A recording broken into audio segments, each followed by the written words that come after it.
Kalau ngomongin soal cantik, kalau kalian mau cari pasangan lalu memandang yang paling utama adalah cantik, maka sadarilah bahwa yang cantik itu banyak.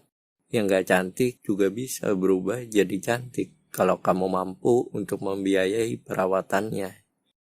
Tapi apakah itu yang paling utama? Harusnya enggak.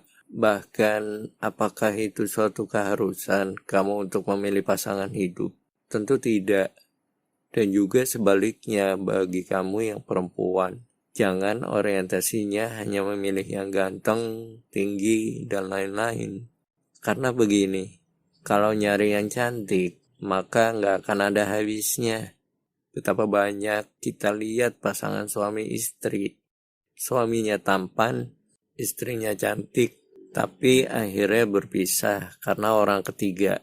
Misalnya suaminya yang selingkuh dan ternyata setelah kita tahu selingkuhannya nggak lebih cantik dari istrinya, nggak lebih seksi, nggak lebih kaya, nggak lebih terkenal. Tapi kok bisa ya? Nah itu dia, karena mungkin sebagian orang pikir, oh kalau punya yang cantik terus kamu bisa bahagia sebagaimana perempuan dengan ketampanan suaminya gitu. Belum tentu. Sama sekali tidak mewakili itu semua. Harus diakui kecantikan atau ketampanan adalah bagian dari kesenangan saat memandang pasangan. Tetapi apakah kecantikan atau ketampanan menjadi satu-satunya urgensi atau menjadi faktor utama untuk kamu mau menerima pasanganmu? Atau misalnya dalam mencari pasangan, apakah harus nyari yang cantik? Tentu tidak.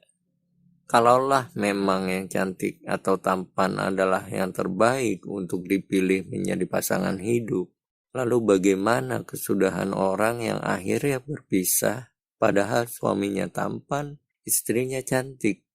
Dan betapa banyak contoh dari pasangan hidup yang dimana suaminya tidak tampan dan istrinya tidak cantik, tetapi hidupnya berbahagia selamanya sampai tua, sampai akhir hayat.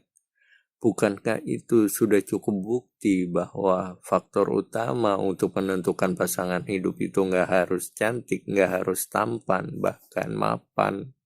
Kalau kamu tahu cara menentukan bahwa kebahagiaan nggak semata-mata hanya dari cantiknya pasanganmu atau tampannya pasanganmu atau banyaknya harta yang dimiliki, aku sendiri lebih respek sama perempuan yang ingin berjuang bersama.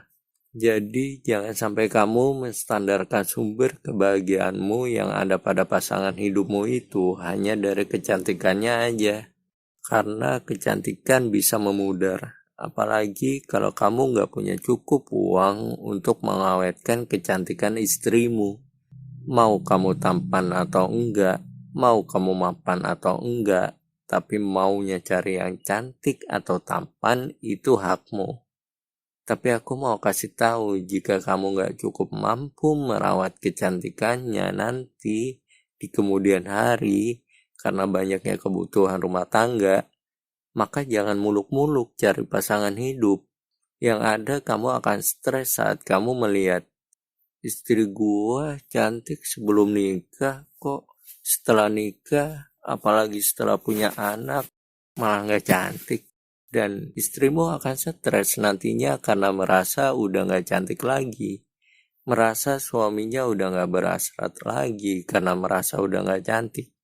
Hal ini yang akan menjadi stres berkepanjangan tanpa disadari dan berujung pada penyesalan.